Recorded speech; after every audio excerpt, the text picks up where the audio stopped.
We are talking about the humanization of human beings that have led to generations that have lost their identity, that have led to racism, and that I, as a person, I'm still suffering part of that came out of that.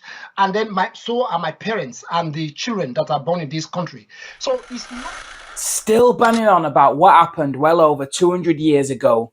Yet these people never mention all the slaves alive today in these debates.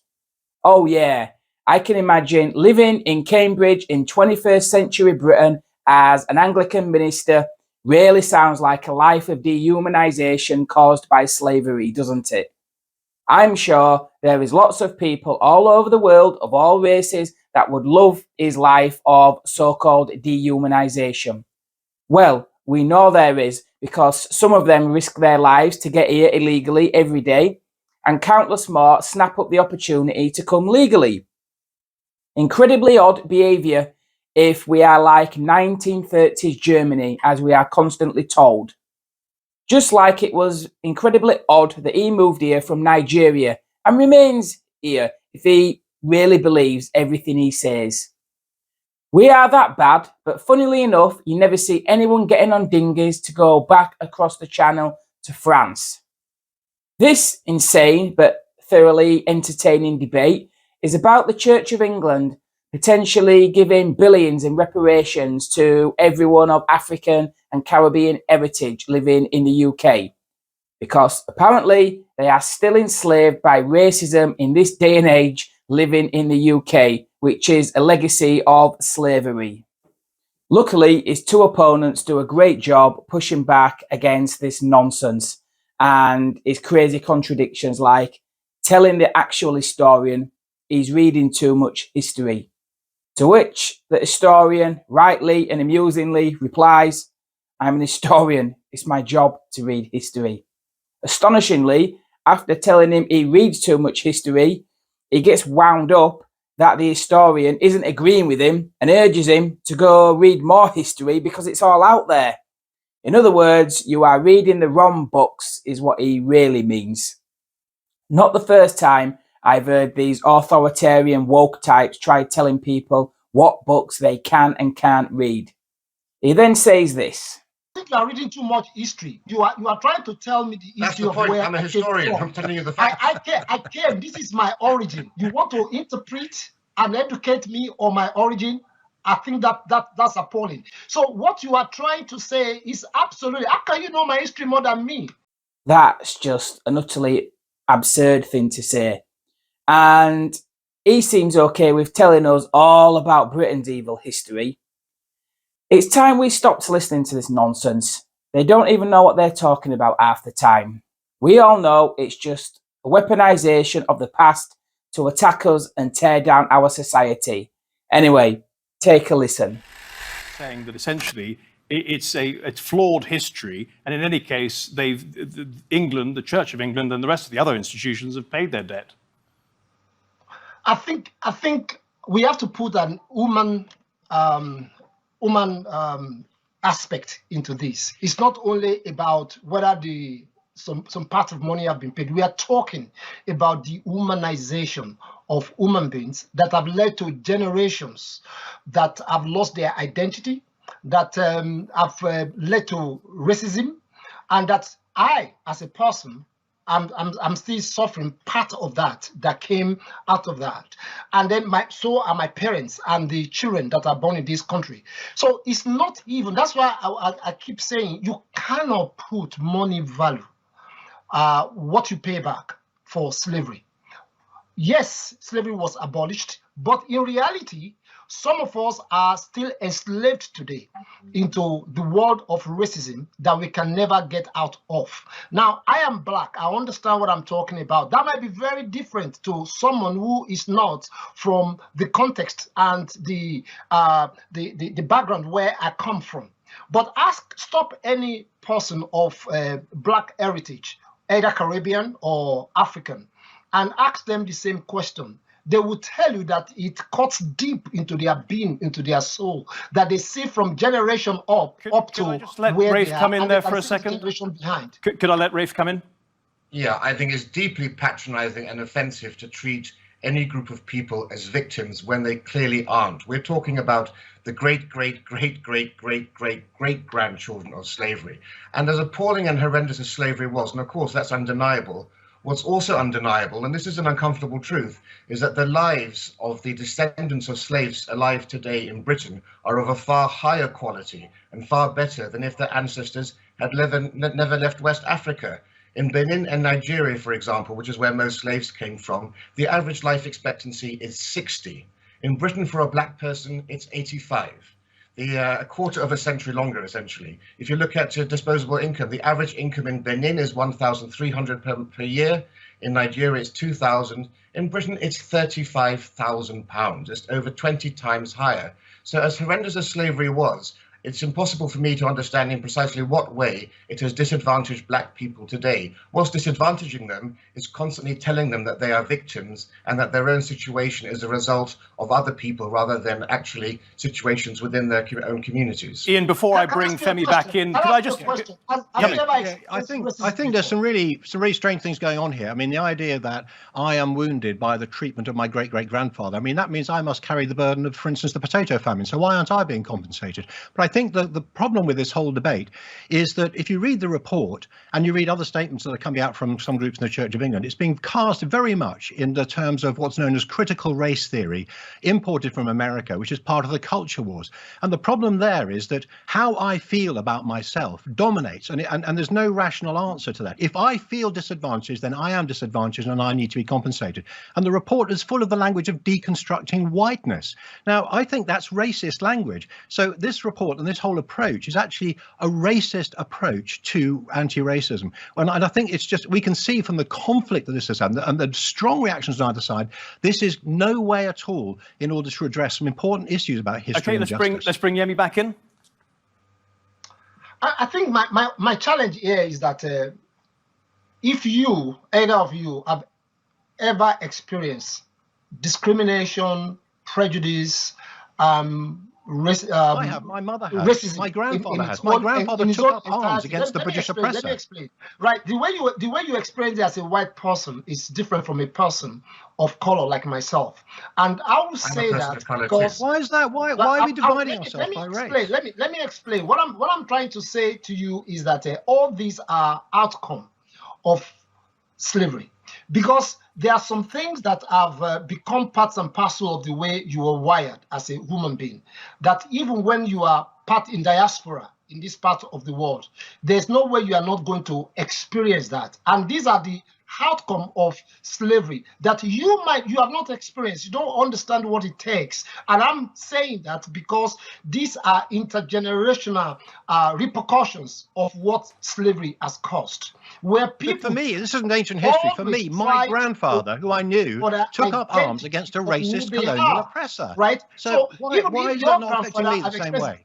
Because we find ourselves in the part of the world where I would not expect the experience of slavery will not be a great effect for me if I live in Nigeria. But it will be different for the Black Americans and those living in Caribbean because of those experiences. And it's different for me because I live in diaspora here in the West. So talking about the Church of England in Britain here. Understanding that we need to take note of. It's not about economics, whether the GDP, whether the people live longer in the UK than they live longer in Africa, but we are talking about the effect of dehumanization that still affects people till today, and that's why we're saying that. Yemi, if I could just interrupt you for 1 second, let's pick up on that point, please, Rafe. It is an important point which has been raised many times. They say that it was worse than just slavery; they were actually dehumanized, and that it continues today. It doesn't continue today. I mean, there is no evidence backing it up. The most disadvantaged group in Britain are actually white working class boys. Only 4% of the British population is actually black. So to give £1 billion, an astonishing amount of money, for such a small group when there are so many other equally deserving people of all colours, of all creeds, and of all races, it is and always will be wrong. And it seems increasingly that the Church of England is motivated not so much by doing the most good, but by virtue signaling to the current fashions. What it's doing is it's gradually replacing theology with ideology, and it's the ideology of critical race theory and its, its offspring, DEI, diversity, equity, and inclusion, and it's importing, essentially into this country the culture wars of America. And there's a new religion it's instituting. It's the religion of woke with new original sin, and the new original sin is slavery. Just a point of fact, the report from the Oversight Committee says that the money should not go solely to black people in Britain, but also in America, the Caribbean, and other areas. But there are other issues, Femi. I don't think it's going to be possible or legal, actually. Yes, we'll have to see how it plays out. But Yemi, there is another issue. In fact, there are several, and we try to get them in before the end of the programme. One is that why isn't this money being used to help people who are enslaved around the world right now, victims of modern slavery? Yemi, the Independent Oversight Committee was black-led and seems to be focused entirely on the welfare of black people, which is kind of understandable as that was their remit, but not one word for the people in Mauritania or North Korea and various other countries who are enslaved today. Do you think some of that money should go to help them? I think, for me, I think we should be looking at humanity as a whole, not whether we're black, white, from Mauritania, from China, or from wherever it is. Though we do know that this particular funding is meant to pay back the effect of slavery. I honestly believe that if that's where they want to divert the funding to for transatlantic slave trade, that's fair enough. But I also acknowledge that there's all manners of slavery all around the world that we must take cognizance of.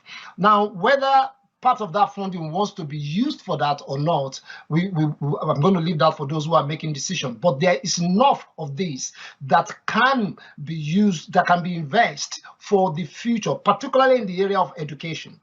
Because what I'm trying to say to you is that the effect of slavery, which I'll keep paying emphasis upon, is the racism that is still works very, very evident. The institutional racism, whichever you want to look at it.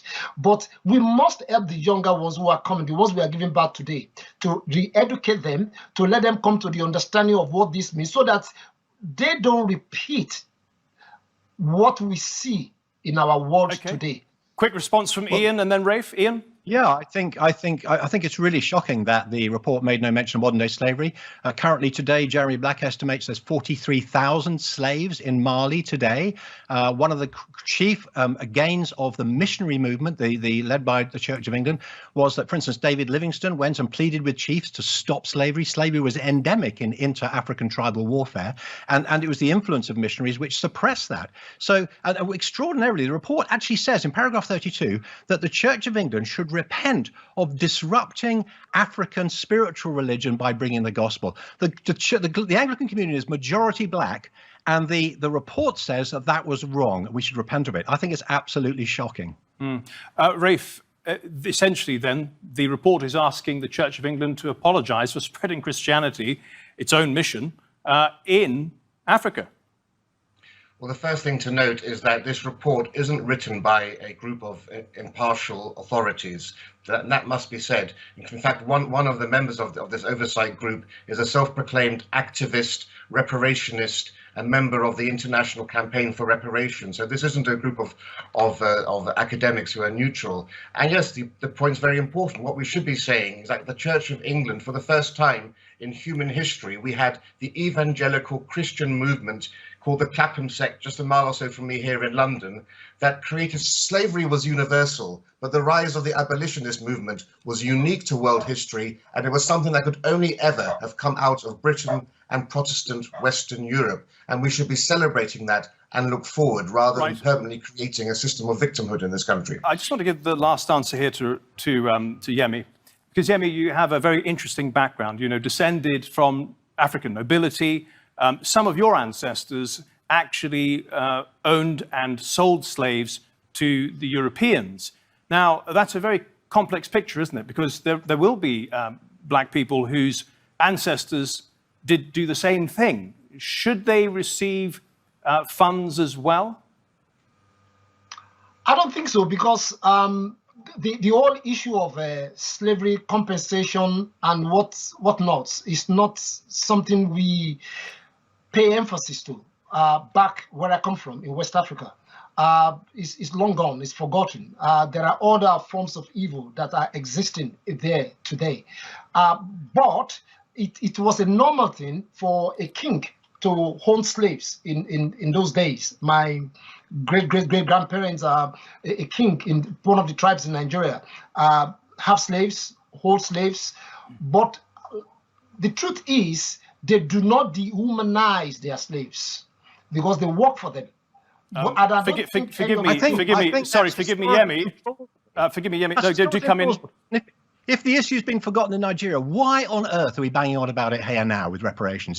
If in Nigeria they've forgotten about this, there are more important things to deal with. Surely in the Church of England, there are more important injustices to deal with than what happened 250 years ago, which we repented of. But I just want to highlight the point that Yemi's making. He's saying that in those times, in Africa, amongst kings, it was normal to own slaves and to sell slaves. But what they didn't do is take the additional step of dehumanizing them. Come in, Rafe.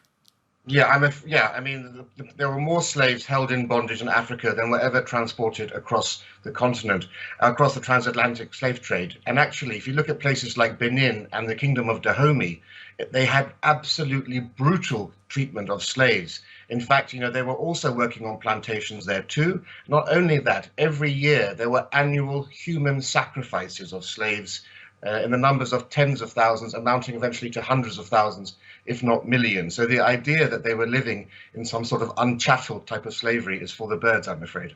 Yemi, I think you are reading too much history. You are trying to tell me the history of where I'm a historian. I'm telling you the facts. I care. This is my origin. You want to interpret and educate me on my origin? I think that's appalling. But this is the thing we're contending now, you see, because this report is not based on historical fact. Go to Ghana. It's making historical claims, but they're not based on historical fact. Go to all these places. These are the places are still there. The history are there. I beg of you to go there and go and read the history and meet the. I wish you would too, because facts are more important than feelings, unfortunately. And this is the problem with the entire Black Lives Matter movement and the reparations debate. Absolutely not. My great-great-grandparents, we can still have the place where they keep the slaves, how they treat them, how they feed them, what they do for them. They send them on errands. In fact, some of them go away from being slaves to go back to where they come from and then become chiefs in their own village. So what you are trying to say is absolutely, how can you know my history more than me? Yemi Adeji.